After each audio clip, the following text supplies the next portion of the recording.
నవాబ్పేటలో అతి దారుణంగా కేవలం ఆధిపత్యం అన్నది చాటడం కోసం ఒక పథకం ప్రకారం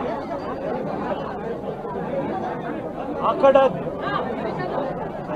కర్రలతో అతి దారుణంగా దాదాపుగా 20 మంది కలిసి కర్రలతో అతి పాశవికంగా కొడుతూ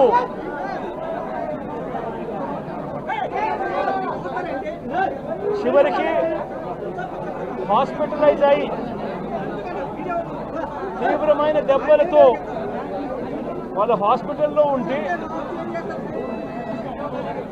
ఏం సాధిస్తా ఉన్నారు చంద్రబాబు నాయుడు గారిని అడుగుతా ఉన్నాను. మీరు చేసే ఈ కిరాతకాలు, ఈ దారుణాలు వాళ్ళ ప్రజలు ఏమైనా భయపడతారు అనుకుంటున్నారా? ఎవరు భయపడరు. ఇది ఇంకా కోపంగా మారుతుంది.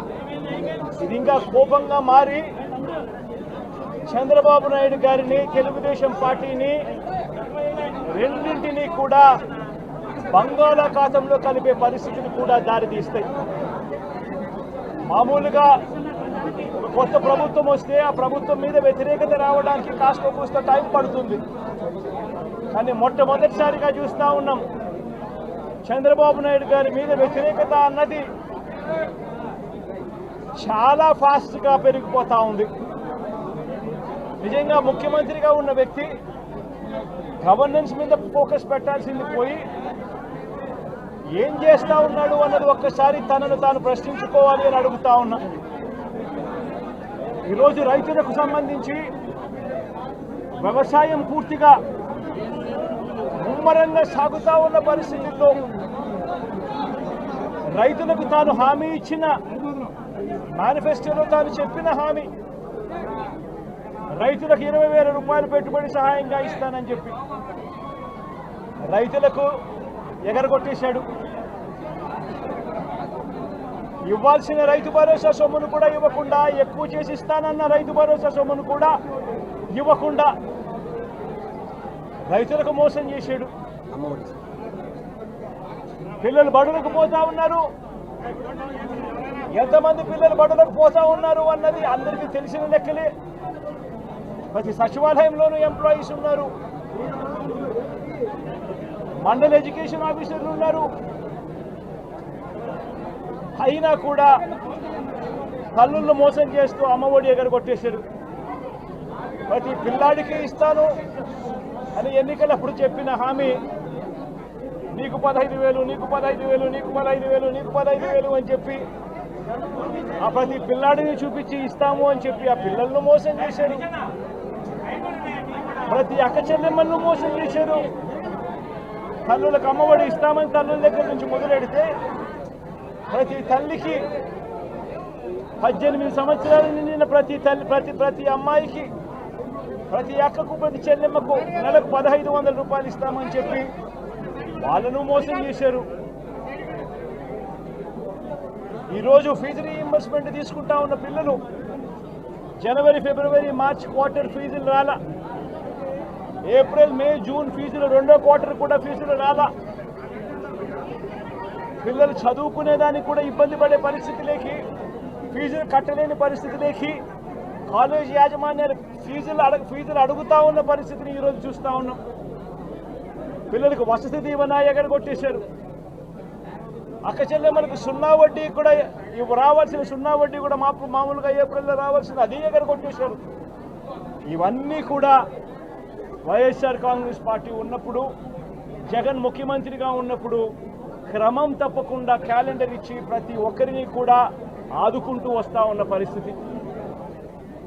అమ్మఒడి అయితేనేమి, రైతు భరోసా అయితేనేమి, విద్యా దీవెన అయితేనేమి, వసతి దీవెన అయితేనేమి, 0 వడ్డీ అయితేనేమి, మత్స్యకాల భరోసా అయితేనేమి, ఇవన్నీ కూడా ప్రజలు మాకెందుకు ఇంకా ఇవ్వలేదు అని చెప్పి ప్రజలు అడుగుతా ఉన్నారు.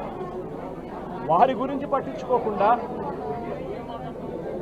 వారికి చేయాల్సిన మంచి గురించి పట్టించుకోకుండా స్కూళ్ళను నిర్వీర్యం చేస్తూ, చదువులను నిర్వీర్యం చేస్తూ, హాస్పిటళ్లను నిర్వీర్యం చేస్తూ, చివరికి ఏ ఒక్కరూ కూడా మిమ్మల్ని ప్రశ్నించకూడదు అని, ఏ ఒక్కరూ కూడా రోడ్లెక్కకూడదు అని ఈ మాదిరిగా భయాందోళనను క్రియేట్ చేయాలనే ఉద్దేశంతో గ్రామ స్థాయి నుంచి మొదలెడితే ప్రతి ఒక్కరికి కూడా మీ కక్షలు, మీ కార్పణ్యాలు మీరు తీర్చుకోండి అని చెప్పి గ్రీన్ సిగ్నల్ ఇస్తూ గ్రామ స్థాయి నుంచి ఈ భయానక వాతావరణాన్ని క్రియేట్ చేస్తూ ఉన్నారు. ఆలోచన చేసుకోమని అడుగుతా ఉన్నా. మళ్ళీ చెప్తా ఉన్నా చంద్రబాబు నాయుడు గారికి, మీరు చేస్తూ ఉన్నది తప్పుడు సాంప్రదాయం. ఇది కనుక కొనసాగింది అని అంటే రేపు పొద్దున ఏం జరుగుతుంది అని అంటే, ఈరోజు మీ ప్రభుత్వం ఉంది, చాలా వేగంగా మీ ప్రభుత్వం కూడా తుడిచిపెట్టుకొని పోతుంది. ఆ తర్వాత మళ్ళీ మా ప్రభుత్వం వస్తుంది. ఆ తప్పుడు మా ప్రభుత్వం వచ్చినప్పుడు కార్యకర్తలు నేను వద్దు అని చెప్పినా కూడా వినకుండా ఆ కార్యకర్తలు చంద్రబాబు నాయుడు గారి తెలుగుదేశం పార్టీ వాళ్ళందరికీ కూడా బుద్ధి చెప్పే పరిస్థితి కూడా చంద్రబాబు నాయుడు గారు బీజం వేస్తూ ఉన్నారు ఈరోజు. దయచేసి నేను చంద్రబాబు నాయుడు గారికి చెప్తా ఉన్నా, ఈ తప్పుడు సాంప్రదాయాలను ఇంతటితో ఆపండి. ఈ తప్పుడు సాంప్రదాయాలు పెద్దయ్యాయి, వృక్షాలైనాయి అని అంటే ఆ తర్వాత ఆపడం ఎవరి చేత కాకుండా పోతుంది. ఇప్పటికే లా అండ్ ఆర్డర్ అనేది గాడి తప్పింది. ఇప్పటికే ఏం జరుగుతూ ఉంది అన్నది మీకే తెలియకుండా కూడా జరిగేంత దారుణమైన పరిస్థితిలోకి ఈరోజు లా అండ్ ఆర్డర్ పోతూ ఉంది. ఒక వైఎస్ఆర్సీపీ కార్యకర్తలే కాదు, వైఎస్ఆర్సీపీని అభిమానించే వాళ్ళే కాదు, చివరికి మహిళల మీద కూడా అగత్యాలు పెరిగిపోయినాయి, చిన్నపిల్లల మీద కూడా అగత్యాలు పెరిగిపోయినాయి. ఇష్టం వచ్చినట్టుగా రౌడీజం పెరిగిపోయింది. ఇష్టం వచ్చినట్టుగా ఎవరికి బుద్ధి పుడితే వాళ్ళు చేస్తూ ఉండే కార్యక్రమాలు జరుగుతూ ఉన్నాయి. లా అండ్ ఆర్డర్ పూర్తిగా గాడి తప్పిన పరిస్థితులు కనిపిస్తూ ఉన్నాయి.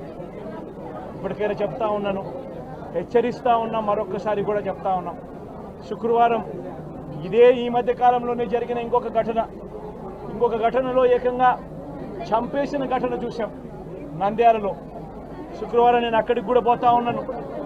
ఆ ఘటనను కూడా ఒకసారి రాష్ట్రం దృష్టికి, దేశం దృష్టికి కూడా తీసుకొని పోయే ప్రయత్నంలో భాగంగా అక్కడికి కూడా వెళ్ళి జరిగిన అగాత్యం, జరిగిన అన్యాయం అక్కడ కూడా హైలైట్ చేసే కార్యక్రమం కూడా చేస్తాం.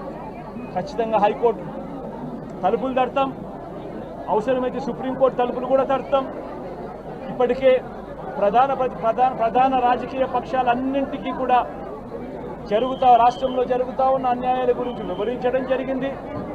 ఇక హైకోర్టు, సుప్రీంకోర్టు గడపలు కూడా గట్టిగా వాళ్ళ తలుపులు కూడా కొట్టే కార్యక్రమాలు గట్టిగా చేస్తాం.